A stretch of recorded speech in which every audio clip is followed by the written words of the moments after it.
Hello brass, আসসালামু আলাইকুম রহমতুল্লাহি ওবরাকাতু। কেমন আছেন সবাই? আশা করি সবাই ভালো আছেন, সুস্থ আছেন, নিরাপদে আছেন। তো আপনারা যে যেখান থেকে আমার ভিডিও দেখতেছেন, দেশ বা দেশের বাইরে থেকে, আশা করি সবাই ভালো আছেন, সুস্থ আছেন, নিরাপদে আছেন। তো বন্ধুগণ, আজকে যে বিষয় নিয়ে আলোচনা করবো সেটা হচ্ছে মরণবাণ। নকশা আগুনে জ্বালানোর মাধ্যমে, নকশা আগুনে পোড়ায় ফেলার মাধ্যমে কিভাবে শত্রুকে শেষ করবেন, ধ্বংস করবেন, সে সম্পূর্ণ বিষয় নিয়ে আলোচনা করব। তো ভাই, টোটকার কাজ যেগুলো আছে সবগুলো নকশা, যেগুলো আগুনে পোড়ানোর নকশা, এগুলো খুবই শক্তিশালী হয়ে থাকে। যদিও কুফরি কাজ এগুলো খুব শক্তিশালী হয়ে থাকে, আপনার নকশা আগুনে পোড়ানো মাত্র শত্রু যেখানে যে অবস্থায় থাক না কেন ওখানে মনে করেন মরে পড়ে থাকবে। অনেকে আছেন যারা প্রশ্ন করেন শত্রু আছে দূরে, ঢাকাতে আছে, ঢাকার বাইরে আছে, দেশের বাইরে আছে, সেক্ষেত্রে কাজ হবে কিনা। বন্ধুগণ, এগুলো হচ্ছে কালো জাদু। এই কালো জাদুগুলো একবার কারোর উপর প্রয়োগ করতে পারলে আপনার কিছু আর করার লাগবে না। সে কাছে থাক, দূরে থাক, মহাকাশে থাক, এটা কোনো দেখার বিষয় নয়, ওখানেই সে মরুভূত হয়ে যাবে। তো বন্ধুবান, এটা খুবই খতরনাক ও ভয়ানক একটি মরণবাণ। তো জেনে বুঝে খারাপ ব্যক্তির উপরেই প্রয়োগ করবেন, ভালো ব্যক্তির উপর প্রয়োগ করবেন না। পরেশগার ব্যক্তি, নামাজি ব্যক্তি, যে মনে করেন কোনো অন্যায় করেনি আপনার সাথে, এমন ব্যক্তির উপর যখন মারবেন তখন কিন্তু কাজ করবে না। অবশ্যই যে ব্যক্তি আপনার ক্ষতি করেছে, 10টা মানুষের ক্ষতি করে, আপনার ক্ষতি করে, মানুষের ক্ষতি অনেকভাবে করতে পারে। কেউ মুখের দ্বারা ক্ষতি করে, কেউ টাকার দ্বারা ক্ষতি করে, কেউ ব্যবহার দ্বারা ক্ষতি করে, শারীরিকভাবে ক্ষতি করে, অনেকভাবে কিন্তু ক্ষতি করতে পারে। অনেক ব্যক্তি আছে যাদের মুখের ভাষা অত্যাধিক খারাপ, গালাগালি বকাবকি করে, ইত্যাদি করে মেলা রকম সমস্যা ভাবে শত্রুতা তৈরি হয়ে যায়। তো এই শত্রু দমন করার জন্য এগুলো বান প্রয়োগ করা যায়। তো দেওয়ালে পিঠ থেকে গেলে ভাই আর করার কিছু থাকে না। টাকা পয়সা, ক্ষমতা, পুলিশ প্রশাসন কোনো দিক দিয়ে যখন একটা শত্রুর উপর পেরে ওঠা যায় না, তখন কিন্তু বানের আশ্রয় ছাড়া আর কোনো উপায় থাকে না, কালো জাদুর আশ্রয় ছাড়া আর কোনো উপায় থাকে না। তো সেসব নিরীহ, অসহায়, সাহায্যহীন ব্যক্তির জন্য আজকের এই ভিডিওটি। এই ভিডিওটির মাধ্যমে আপনি আপনার শত্রুকে মেরে ফেলতে পারবেন কালো জাদুর মাধ্যমে। এই কালো জাদুটা প্রয়োগ করলে আপনার শত্রু চিরতরের জন্য দুনিয়া থেকে বিদায় হবে। সে যতই ক্ষমতাশালী হোক না কেন, যতই বড় বিল হোক না কেন, আপনি কাজ প্রয়োগ করবেন সঠিকভাবে, 100% সফলতা অর্জন করতে পারবেন। তো পুরো ভিডিও দেখবেন, ভিডিও না টেনে, কারণ একটু নিয়ম 19 বিষয় হলে কিন্তু বুঝতে সমস্যা হলে কাজ তো করবেন, উল্টা আপনার উপর বান প্রয়োগ হয়ে যেতে পারে। ভুল করলে ভুল করা যাবে না, সঠিকভাবে সঠিক নিয়মে কাজ করবেন, আপনি 100% সফলতা অর্জন করতে পারবেন। আর যখনই ভুল ভ্রান্তি করবেন তখন কিন্তু কাজ হবে না, উল্টা আপনার নিজের ক্ষতি হয়ে যাবে, নিজের বিপদ হয়ে যাবে। অতএব সাবধানতা অবলম্বন করবেন, ইনশাআল্লাহ আপনারা সফলতা অর্জন করতে পারবেন। আপনারা সফল মানে আমি সফল, আপনারা ব্যর্থ মানে আমি ব্যর্থ। কারণ আপনাকে এত সুন্দর করে বোঝানোর পরও যদি বুঝতে না পারেন, করার কিছু নাই।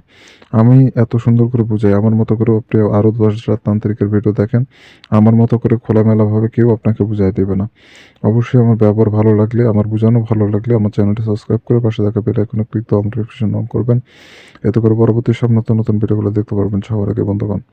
তো যাই হোক, এই কাজটি করতে গেলে যেটা করবেন, এই বানটি প্রয়োগ করতে গেলে একটা সাদা কাগজ নেবেন। সেই সাদা কাগজের উপরে লাল অথবা জাফরান কালি দিয়ে সম্পূর্ণ নকশা আপনাকে লিখতে হবে। সাদা কাগজের উপর লাল অথবা জাফরান কালি দিয়ে মূলত আপনাকে নকশাটা লিখতে হবে। আর যে কাগজের উপর নকশাটা লিখবেন, কাগজটা যেন পাক পবিত্র হয়, কোনো রকম নোংরা আবর্জনা যেন কাগজে না পড়ে থাকে, ফ্রেশ চকচক সাদা কাগজ হতে হবে। এবং আপনি নিজেও পাক পবিত্র থাকবেন, যে জায়গা বসে নকশা লিখবেন জায়গাটাও যেন পাক পবিত্র থাকে। আর এই নকশাটা 2 দিনে লিখতে পারবেন, যে কোনো একদিনে করবেন। 2 দিনের বৃহস্পতিবার এবং শুক্রবার, বৃহস্পতিবার এবং শুক্রবার এই 2 দিনে যে কোনো একদিনে আপনি নকশাটা লিখতে পারবেন। আপনি বৃহস্পতিবারও লিখতে পারেন, আর বৃহস্পতিবার ব্যস্ত থাকলে শুক্রবারে লিখবেন।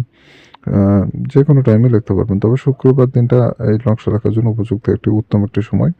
তো আমি আপনাদের সাজেশন দেবো, অবশ্যই শুক্রবার দিনে অঙ্কন করবেন। তো দিনে রাতে যে কোনো টাইমে করা যায়, তবে রাত 10টার পর করলে বেশি ভালো হয়, উত্তম সময়টা নকশা লেখার জন্য। তো আশা করি বুঝতে পেরেছেন। তো যখন নকশা লিখবেন, আশেপাশে কেউ যেন না থাকে, নিরিবিলি জায়গা বসে, একাকী বসে, ফাঁকা জায়গা বা ফাঁকা রুমে বসে নকশা লিখবেন। কোলাহল মুক্ত জায়গায় বসে নকশা লিখবেন। নকশা লেখা অবস্থায় কারোর সাথে কোনো রকম কথাবার্তা বলবেন না, কথা বলা যাবে না। এক ধ্যানে এক মনস্কে সম্পূর্ণ নকশা কমপ্লিট করতে হবে। এই নকশাটা 7 মিনিটের মধ্যে লিখতে হবে। 7 মিনিটের 1 সেকেন্ড যদি বেশি সময় লাগান, নকশার কাজ করবে না। 7 মিনিটের মধ্যে মূলত সম্পূর্ণ নকশা আপনাকে লিখে প্রস্তুত করে ফেলতে হবে। 7 মিনিটের বেশি সময় লাগাবেন না। তো বন্ধুগণ, আপনারা স্কেল ব্যবহার করবেন, স্কেল ব্যবহার করে দাগ টেনে, কুশি টেনে সুন্দর করে নকশা অঙ্কন করে তুলবেন। তেড়া ব্যাহা করার চেষ্টা করবেন না, তেড়া ব্যাহা করলে নকশা কাজ করবে না। যেভাবে আছে ওইভাবে হুবহু লিখতে হবে, আপনাদের কোনো উনিশ করা যাবে না। তো অনেকে আছেন যারা বলেন যে আমি তো কিছু লেখাপড়া জানি না, অন্য মানুষের হাতে লিখে নিলে হবে কিনা। না, হবে না। যার সত্য তাকে নকশা লিখতে হবে, তাকে কাজ প্রয়োগ করতে হবে। অন্য কারো থেকে লিখে নিলে হবে না, অন্য কারো থেকে লিখে নিলে তো কাজই হবে না। ওর শত্রু মারা যাবে, আপনার শত্রুর তো কিছু হবে না। তো এই বিষয়টা লক্ষ্য রাখবেন আর নিজে নিজে করার চেষ্টা করবেন। আর ভুলভ্রান্তি করবেন না ভাই, একটু ভুলভ্রান্তি করলে কিন্তু উল্টা আপনার উপর ক্ষতি হয়ে যাবে, তখন কিন্তু আপনাকে ভালো কেউই করতে পারবে না। এগুলো খুবই ভয়ানক জিনিস। তো এভাবে করে মূলত আপনাকে সম্পূর্ণ নকশা কমপ্লিট করে ফেলতে হবে। নকশা লেখা হয়ে গেলে আপনাকে যেটা করতে হবে, নকশার নিচে আপনার নাম দিতে হবে। যাকে মারতে চান যে শত্রুকে, শত্রুর নাম দিবেন, তার নিচে তার পিতার নাম দিবেন, তার নিচে তার ঠিকানা দিবেন, বর্তমান ঠিকানা। সে যেখানে থাকে সেই ঠিকানাটা দিয়ে দেবেন, সুন্দর করে ওখানে দিয়ে দেবেন। তো দেওয়া হয়ে গেলে নকশাটা প্রস্তুত হয়ে যাবে। নকশাটা এখন জাগ্রত করে নিতে হবে আপনাকে। নকশা জাগ্রত করার জন্য একটা মন্ত্র পাওয়া যায়, মন্ত্রটা পড়বেন একবার। মন্ত্রটা পড়ে নকশার উপর ফু দিলে নকশা প্রাণ প্রতিষ্ঠা হয়ে যাবে, নকশা জাগ্রত হয়ে যাবে। এবং জাগ্রত হয়ে গেলে নকশাটা আপনাকে আগুনে পোড়ে ফেলতে হবে। যে কোনো আগুনে পোড়ায় ফেলবেন। একটা জিনিস লক্ষ্য রাখবেন, নকশাটা যেন পুরো নকশা যেন পুরো ছাই হয়ে যায়, পুরো নকশা যেন পুরো ছাই হয়ে যায়।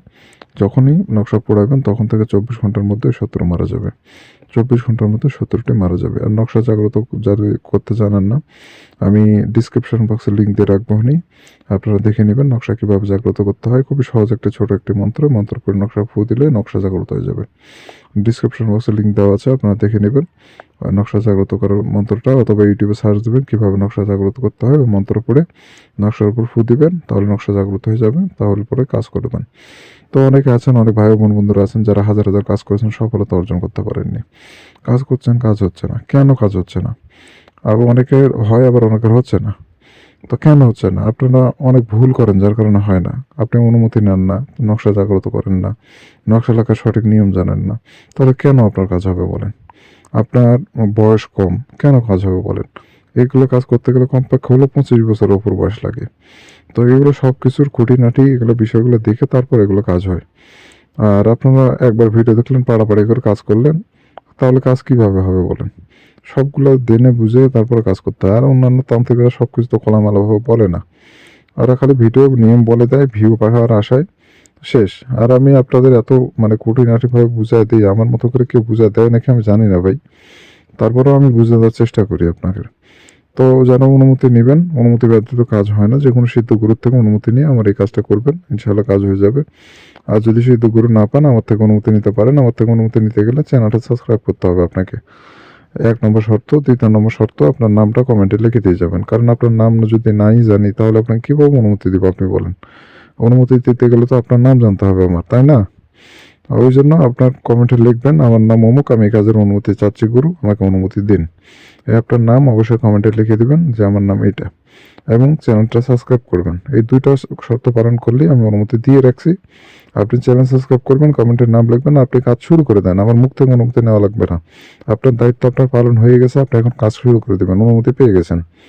তো এই ছিল মূলত বিষয়। আর যারা আমার সাথে যোগাযোগ করুন ব্যক্তিগত কাজ বা সমস্যার জন্য, স্ক্রিনে দেওয়া নম্বরে, ইমো নম্বর, এটা নাম্বার, ফোনে কল দেবেন না ভাই। দিনে 2-3 হাজার কল আসে, কতগুলো কল রিসিভ করবো? এই জন্য ইমোতে যোগাযোগ করবেন অথবা হোয়াটসঅ্যাপে, ইনশাআল্লাহ সমস্যার সমাধান করে দেবো। আসসালামু আলাইকুম, ভালো থাকবেন সবাই।